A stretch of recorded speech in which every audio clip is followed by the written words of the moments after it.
सभी को नमस्कार। हिंदी साहित्य का इतिहास हम पढ़ रहे हैं और इसी क्रम में, इसी कड़ी में आज हमारी जो क्लास है वो क्लास संख्या है 27वीं। और हिंदी साहित्य के इतिहास में हम पढ़ रहे हैं आदिकाल, और आदिकाल का भाग है 20वां। और आदिकाल में भी हम आदिकाल के विषय में विद्वानों के महत्वपूर्ण कथनों पर विचार हम कर रहे हैं। महत्वपूर्ण कथनों को हम देख रहे हैं जो अति महत्वपूर्ण या यूं कहें कि विशेष कथन है। पिछली क्लास में हमने आचार्य शुक्ल के कथनों को, जो महत्वपूर्ण कथन थे, उनको हमने पिछली क्लास में देखा था। तो आज शेष जो विद्वान हैं जिनके कथन अति महत्वपूर्ण है परीक्षाओं की दृष्टि से, तो उनके बारे में आज हम पढ़ेंगे। तो मैं आनंद पारिक और स्वागत करता हूं आप सभी का आपके अपने YouTube चैनल स्टडी फ्लाई पर। तो अगर आपको ये क्लास पसंद आए तो इसे लाइक, शेयर और चैनल को सब्सक्राइब अवश्य कर लें। तो चलिए शुरू करते हैं।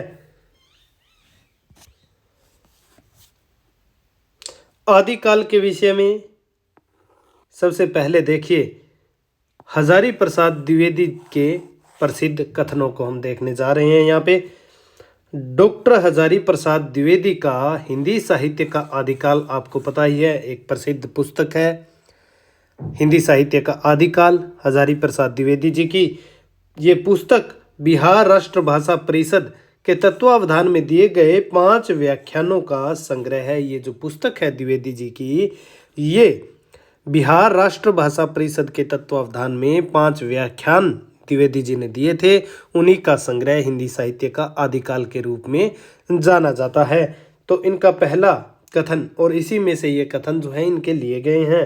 पहला कथन क्या है? कथन पहला, शायद ही भारतवर्ष के साहित्य के इतिहास में आदिकाल के समान इतने विरोधी और सवतों व्याघातों का युग कभी आया होगा। तो आचार्य हजारी प्रसाद द्विवेदी जी ने जो है आदिकाल को, आपको पता है, अत्यधिक विरोधी और सवतों व्याघातों का युग कहा है। तो ये इन्हीं का कथन है। तो आदिकाल के समान इतने विरोधी और सवतों व्याघातों का युग कभी नहीं आया, और ये मानना है आचार्य हजारी प्रसाद द्विवेदी जी का ये महत्वपूर्ण कथन है। अब देखिए हजारी प्रसाद द्विवेदी जी का कथन है और शुक्ल जी के बारे में लिखा गया है। ये दूसरा कथन है।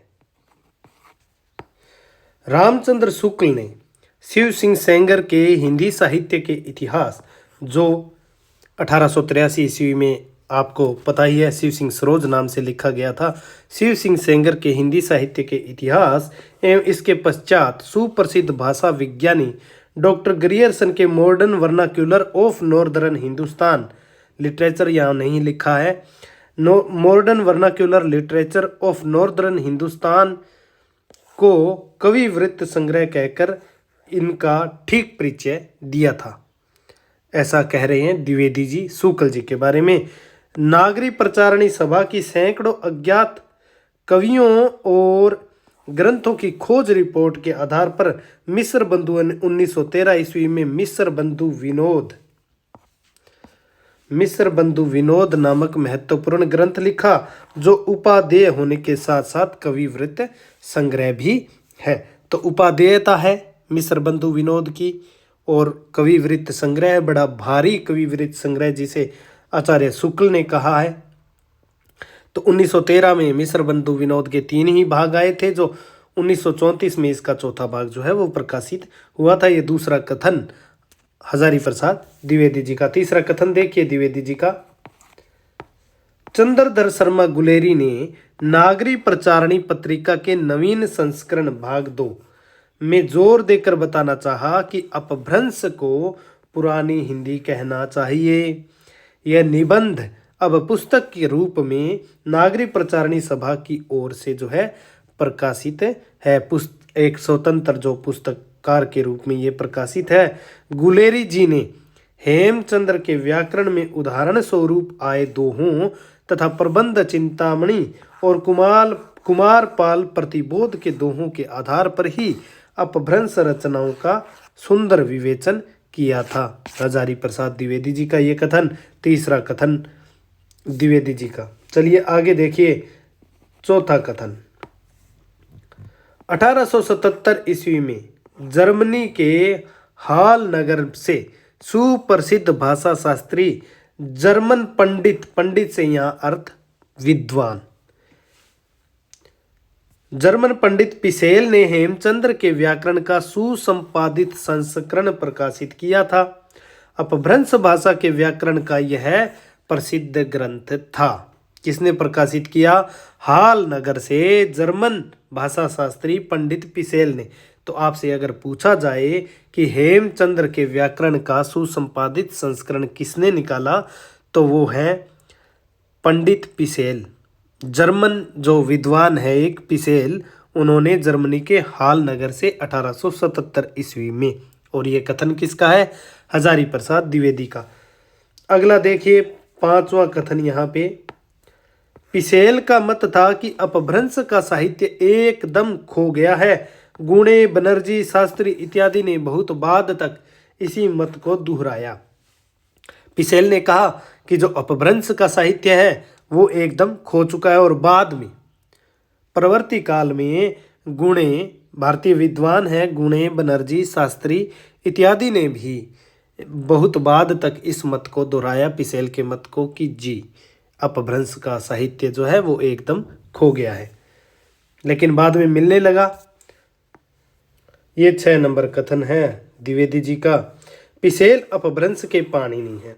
वैसे तो देखिए प्राकृत और अपभ्रंश के पाणिनि हेमचंद्र माने जाते हैं। हेमचंद्र ने सिद्ध हेमचंद्र शब्दानुशासन नामक जो है प्राकृत का व्याकरण ग्रंथ जो है उन्होंने लिखा था, लेकिन 1877 में जर्मन विद्वान पिसेल ने भी तो उसका सुसंपादित संस्करण निकाला हेमचंद्र के व्याकरण ग्रंथ का। इसके अतिरिक्त देखिए, जिन्होंने पिसेल जो है अपभ्रंश के पाणिनि हैं, जिन्होंने हेमचंद्र के व्याकरण में प्राप्त दोहों के अतिरिक्त उसके अतिरिक्त भी विक्रमोर्वशीय, सरस्वती कंठाभरण, वेताब पंचमी सती, सिंहासन द्वात्री सतिका और प्रबंध चिंतामणि इत्यादि ग्रंथों में पाए जाने वाले अपभ्रंश पदों को तथा प्राकृत पेंगलम में उदाहरण स्वरूप उद्धृत कविताओं को ढूंढ निकाला था पिसेल ने।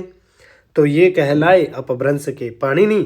तो आगे चलिए देखिए 7वां यहाँ पे कथन है द्विवेदी जी का। जैन शास्त्रों के अध्ययन का श्रेय जर्मन पंडित हरमन याकोबी को है।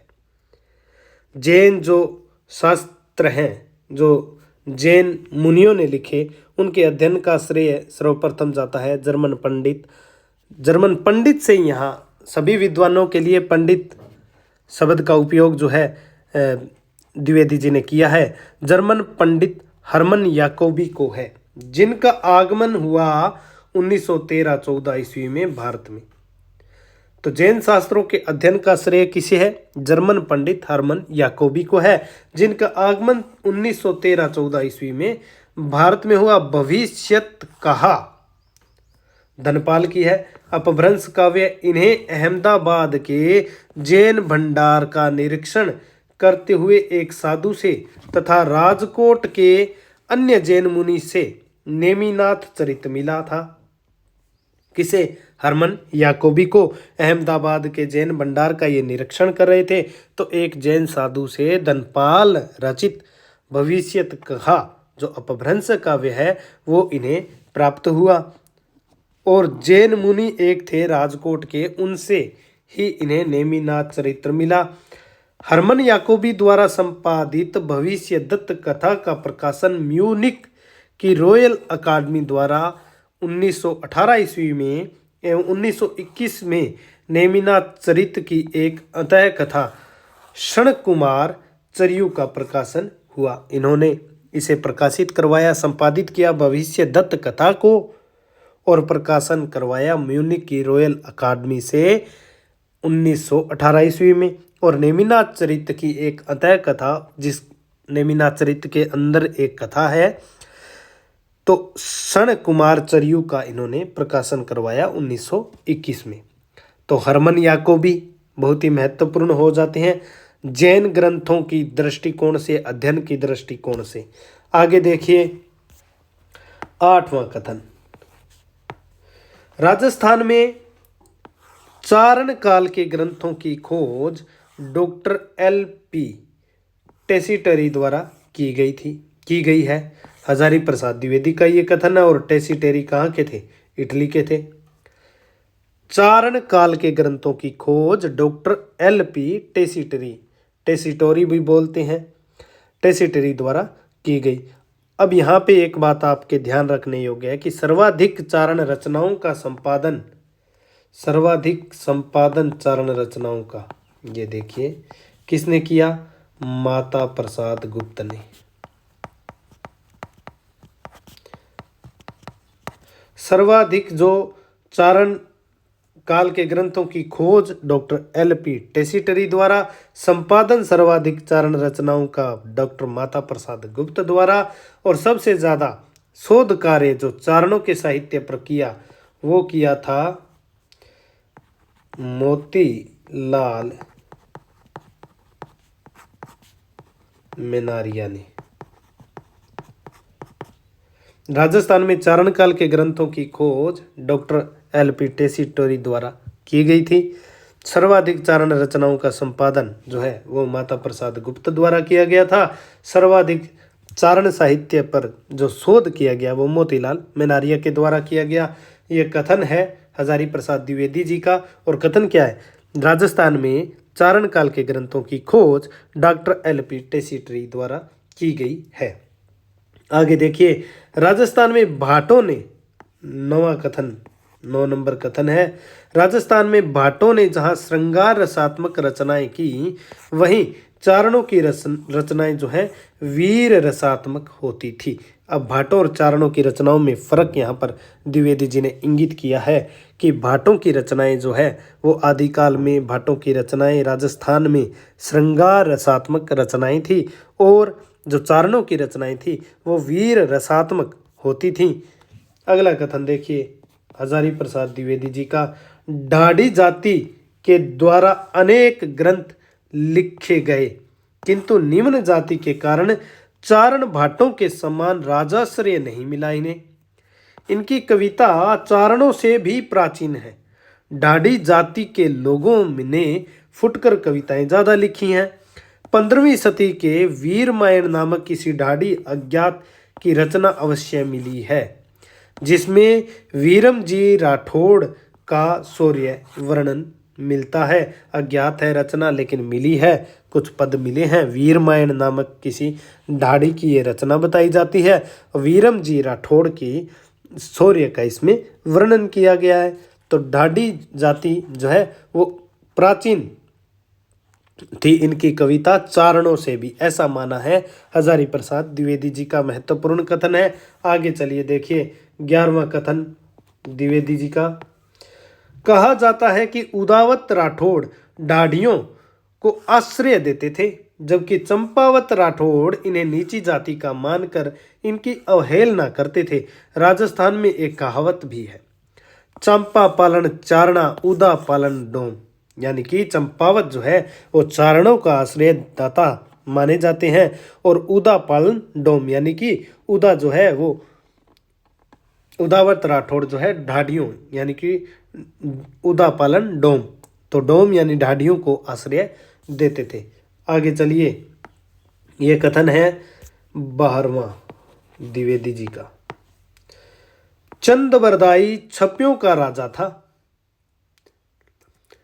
बहुत पहले शिव सिंह ने यह बात लिखी थी, और रासो असल में छप्पियों का ही काव्य है जो पृथ्वीराज रासो चंद ने लिखा। और यहाँ कहा है कि चंदबरदाई छप्पियों का राजा था। यह बात बहुत पहले शिव सिंह सेंगर ने लिखी, और रासो असल में छप्पियों का ही काव्य है। कवि राजा सामल दास तो रासो में छप्या और दूहा के अतिरिक्त किसी छंद का अस्तित्व ही नहीं मानते हैं। यह भी कथन किसका है? हजारी प्रसाद द्विवेदी जी का। वो कहते हैं कि श्यामल दास तो कहते हैं कि रासो जो है पृथ्वीराज रासो, उसमें छप्या और दूहा के अतिरिक्त कोई छंद और है ही नहीं। और चंदबरदाई को छप्पियों का राजा शिव सिंह ने भी बहुत पहले बोल दिया है। तो विशेष क्या है यहाँ पे एक देखिए, रासों में छप्य को ही कवित कहा गया है। कवित छंद जो है उसे ही छप्य जो कहा गया है रासों में। अगला कथन 13वां ये कथन है, रोला उलाला वीर छप्य कुंडलिया अपभ्रंश के अपने छंद हैं। द्विवेदी जी के अनुसार रोला उल्लाला वीर छप्य और कुंडलिया जो है वो अपभ्रंश के अपने छंद हैं। अगला कथन देखिए 14वां, दोहा अपभ्रंश का लाडला छंद है। 7वीं सदी के बाद भारतीय साहित्य में इसका जो है दर्शन जो है वो आरंभ हो जाता है, दर्शन होता है, शुरू होता है। और दोहा कहाँ से चला है? अपभ्रंश में दोहा काव्य परंपरा की शुरुआत परमात्म प्रकाश और योग सार से चलती है। जोइंदू की ये रचनाएं हैं। जोइंदू, जोगेंद्र या योगींद्र महामुनि। तो योगींद्र, जोइंदू से चली परंपरा दोहा काव्य की अपभ्रंश में, जो आगे चलकर भक्ति साहित्य में आ जाती है, कबीर, तुलसी, सूर आदि में। तो जोइंदू से ये परंपरा चली। परमात्म प्रकाश और योग सार इनकी रचना है, उसी से दोहा जो है, तो दोहा अपभ्रंश का लाडला छंद है। 7वीं सदी के बाद जो है भारतीय साहित्य में इसका दर्शन होता है। 10वीं सदी से 14वीं शताब्दी तक का काल, जिसे हिंदी में आदिकाल कहते हैं, भाषा की दृष्टि से अपभ्रंश का ही बढ़ाव है। अपभ्रंश और उत्तरकालीन अपभ्रंश, परिनिष्ठित अपभ्रंश, भाषा का बढ़ाव जो है, ये 15वां कथन। आगे देखिए 16वां कथन हजारी प्रसाद द्विवेदी जी का, जीन पदम सूरी की प्रसिद्ध पुस्तक थूलभद्र फागु नाद सौंदर्य की दृष्टि से अद्भुत ग्रंथ है। ये पुस्तक जो है थूलभद्र फागु नाद सौंदर्य की दृष्टि से अद्भुत ग्रंथ है। नाद सौंदर्य यानी कि संगीत की रचना की दृष्टि से ये अद्भुत है। ये कथन भी किसका? थूलीभद्र फागु के विषय में यह कथन है हजारी प्रसाद द्विवेदी जी का। अब है 17वां इनका कथन, तुलसी के काल में आला या वीर छंद का प्रचार नहीं था। तुलसी ने इस छंद का प्रयोग नहीं किया है, ये तुलसी से पहले था। इसके अलावा अगला कथन, लक्ष्मीधर नामक पंडित ने 14वीं सदी के अंत में प्राकृत पेंगलम नामक एक ग्रंथ का संग्रह किया, जिसमें प्राकृत और अपभ्रंश के छंदों की विवेचना है और उदाहरणों के रूप में कई कवियों की रचनाएं उद्धृत की गई हैं। इसमें यह भी कथन हजारी प्रसाद द्विवेदी जी का कि 14वीं सदी में जो है प्राकृत पेंगलम नाम से एक ग्रंथ जो है संग्रहित किया। इसमें कई रचनाकारों के जो पद हैं वो संग्रहित किए लक्ष्मीधर नामक पंडित ने। और ये रचनाकार कौन कौन से हैं? ये रचनाकार हैं बब्बर, जज्जल, विद्याधर और सारंगधर। तो इनके जो पद थे वो संग्रहित किए और प्राकृत पेंगलम छंद शास्त्र से संबंधित जो है ये रचना मानी जाती है। अपभ्रंश के छंद हैं और उन्हीं के छंदों की विवेचना है। उदाहरण के रूप में कई कवियों की रचनाएं उद्धृत की गई हैं। आगे देखिए, आदिकाल के संदर्भ में डॉक्टर बच्चन सिंह लिखते हैं हिंदी साहित्य का दूसरा इतिहास। महत्वपूर्ण पुस्तक है कथन के दृष्टिकोण से। तो इनके कथन देखिए, पहला कथन इनका, हिंदी साहित्य यहाँ ये 2 बार हो गया है, इसे मिटाइए। हिंदी साहित्य का इतिहास,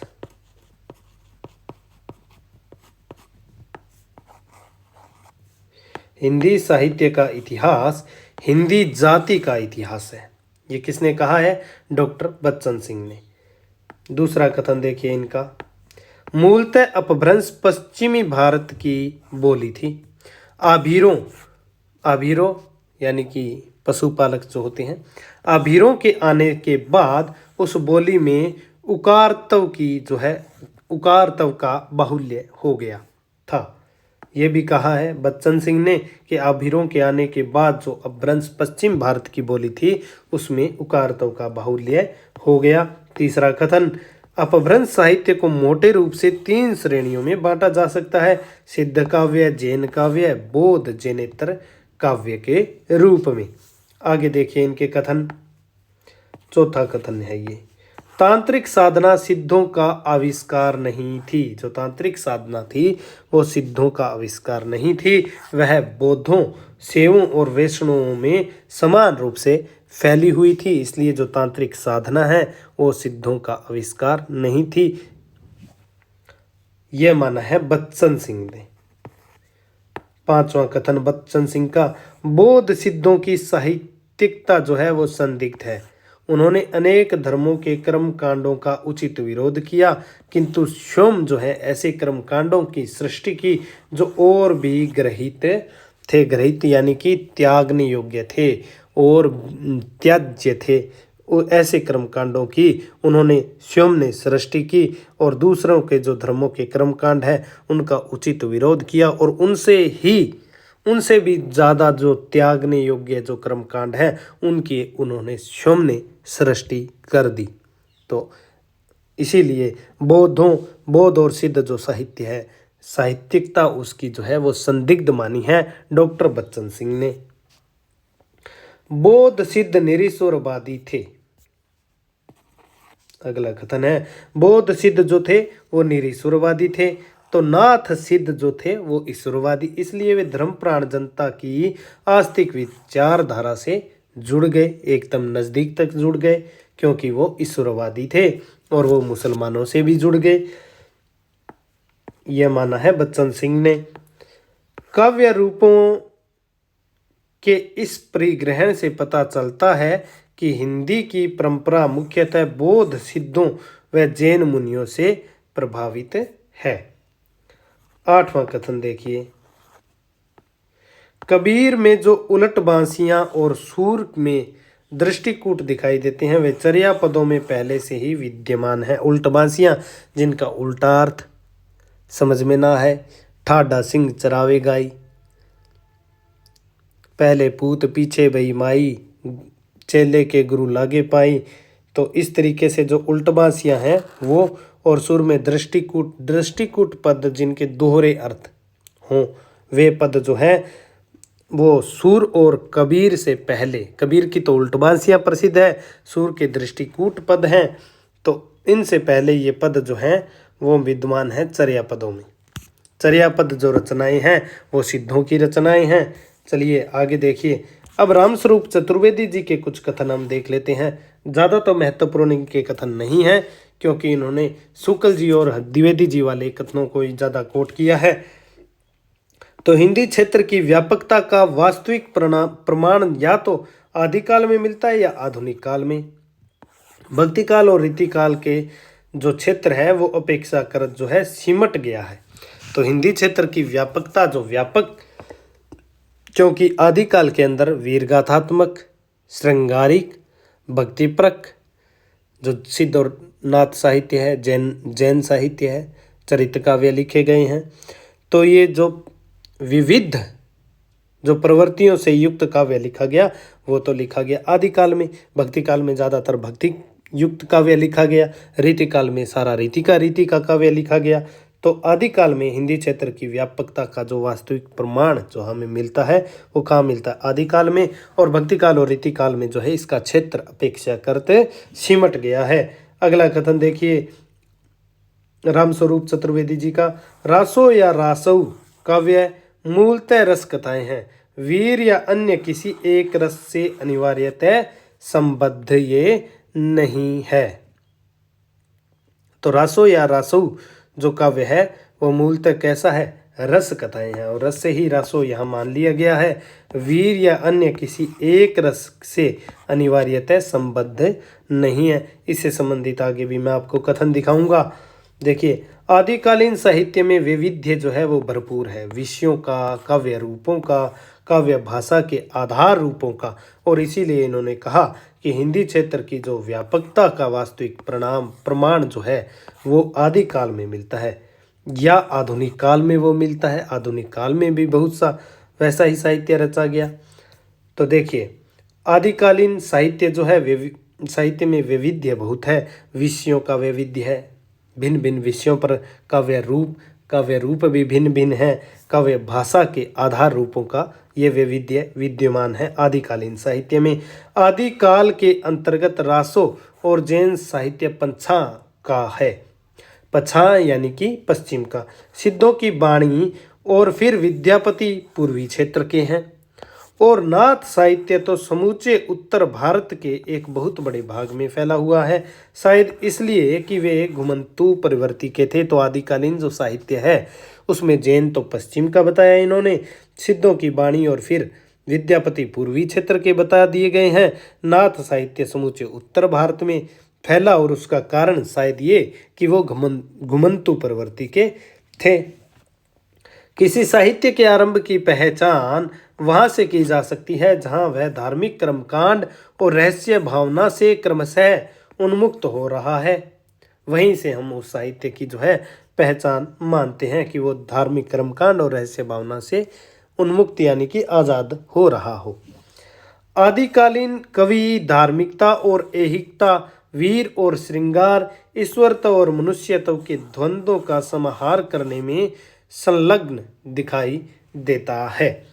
आदिकालीन कवि की विशेषता यहाँ पर आचार्य रामचंद्र शुक्ल ने अपने एक आचार्य रामस्वरूप चतुर्वेदी कि आदिकालीन जो कवि हैं वो धार्मिकता और ऐहिकता, एक तरफ तो धार्मिक रचनाएं हो रही हैं और एक ऐहिक रचनाएं भी, जैसे कि विद्यापति, वीर और श्रृंगार, रासो वीर के रूप में और श्रृंगार परक रचनाएं भी, ईश्वरत्व और मनुष्यत्व के द्वंद्वों का जो समाहार, इनको जो एक मिलाकर एक करने में संलग्न दिखाई देता है, वो आदिकालीन कवि है। आदिकालीन कवि मनुष्य को ईश्वर के रूप में चित्रित करना चाहता है, यह भी कथन रामस्वरूप चतुर्वेदी का। रासो या रासौ नाम से प्रचलित रचनाओं के बारे में एक भ्रम यह रहा है कि ये प्रधानतः वीर रस के काव्य हैं। वे इतिहास या ऐहिकता की पटभूमि पर शौर्य और श्रृंगार की मिली जुली गाथाएं हैं, अकेली वीर रस की नहीं। इसी अर्थ में रासौ नहीं होगा, यहाँ पे रासो क्यों होगा, रासौ सही होगा।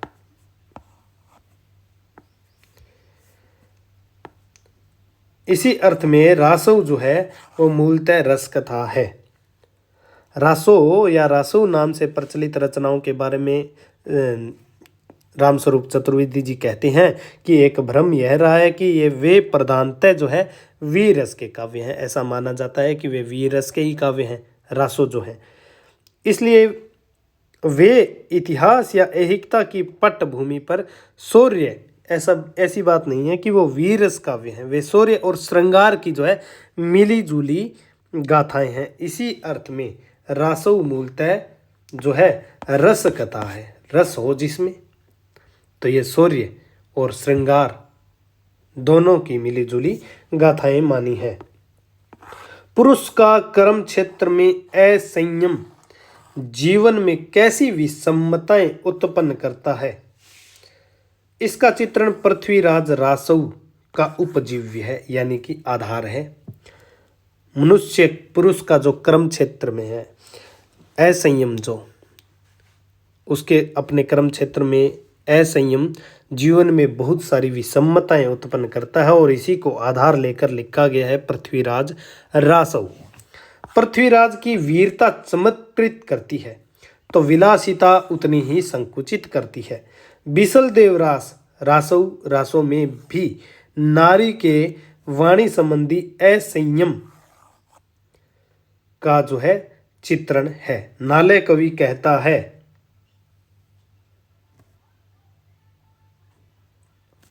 क्या कहता है नालय कवि? नालय कवि कहता है, दव का दादा हो कुपल लेई, जीव का दादा न पहलवई। यानी कि नालय कवि ये क्यों कहता है? क्योंकि बिसल रासौ में नारी की जो वाणी है उससे संबंधित असंयम का चित्रण किया गया है। तो नालय कवि उसी के संदर्भ में ये कहता है कि दव का धाधा हो कूपल ले, यानी कि दावाग्नि, दावाग्नि का जला, जंगल की आग बोलते हैं दावाग्नि, जंगल की आग, तो उसमें वृक्ष जल जाते हैं। दव का धाधा यानी कि दावाग्नि का जला तो नवीन पत्ते कुप्पल ले, यानी कि नवीन पत्ते, उसमें फुटान दोबारा से शुरू हो जाता है, वो कुप्पल ले लेता है, नए नवीन पत्ते लेता है। किंतु जीव का दादा नए पालवई, यानी कि जीवा का जला जो है वो नहीं पलवित होता। जीवा का जला यानी कि मनुष्य, किसी को कड़वा वचन कह देते हैं हम, तो वो पलवित नहीं होता। गर्वोन्मत्त जो राजा होते थे पहले, वो अपनी रानियों या बेटियों से पूछते थे कि उसके समान ऐश्वर्य किसी और के पास है भी या नहीं है, और जब अनुकूल उत्तर नहीं मिलता था तो उसका प्रतिकार जो है होता था। सामान्यतः तो ऐसी स्थिति में राजा जो है, जो अनुकूल उत्तर नहीं मिलता था, तो उस स्थिति में उस रानी को या बेटी को क्या करता था, राजा निर्वासित कर देता था।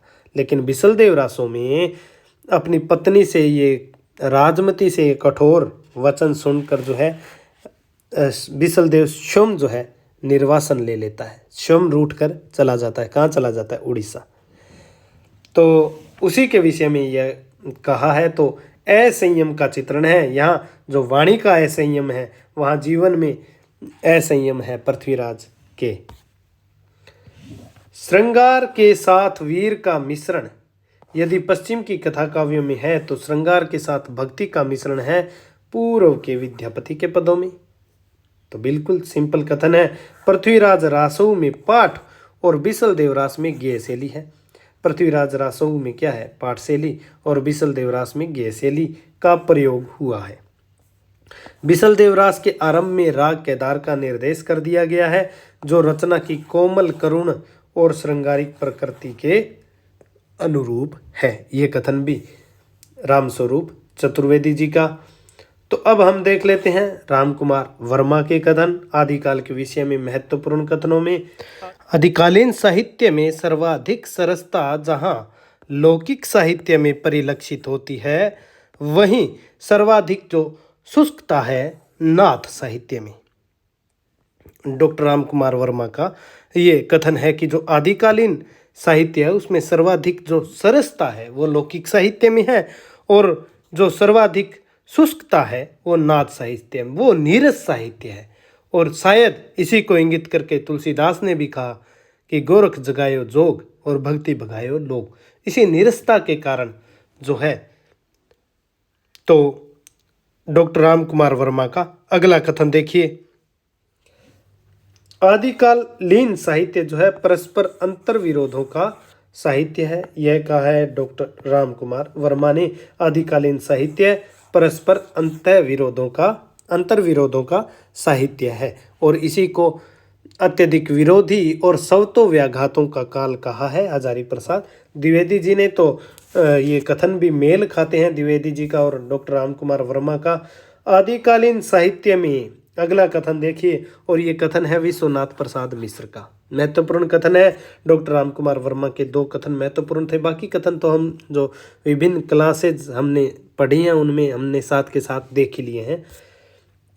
आदिकालीन साहित्य में नायक जहाँ अलौकिक गुणों से युक्त हैं, वहीं नायिकाएं जो है लौकिक ही दिखाई देती हैं। इसलिए इतनी अलौकिकता जो है वो नायिकाओं में नहीं है, नायक तो बहुत अलौकिक है। तो अगला कथन विश्वनाथ प्रसाद मिश्र का। आदिकालीन साहित्य मुख्यतः प्रेम और वीर रस से ही संबंधित है। विश्वनाथ प्रसाद मिश्र का ये कथन है। तो ये अंतिम कथन है। हमने सभी जो विद्वानों के जो मुझे महत्वपूर्ण कथन लगे वो मैंने यहाँ आपको पढ़ा दिए हैं। तो इसी के साथ आज हम इस क्लास को समाप्त करेंगे। शब्दों को मैं यहाँ विराम देता हूँ और सभी को नमस्कार, धन्यवाद।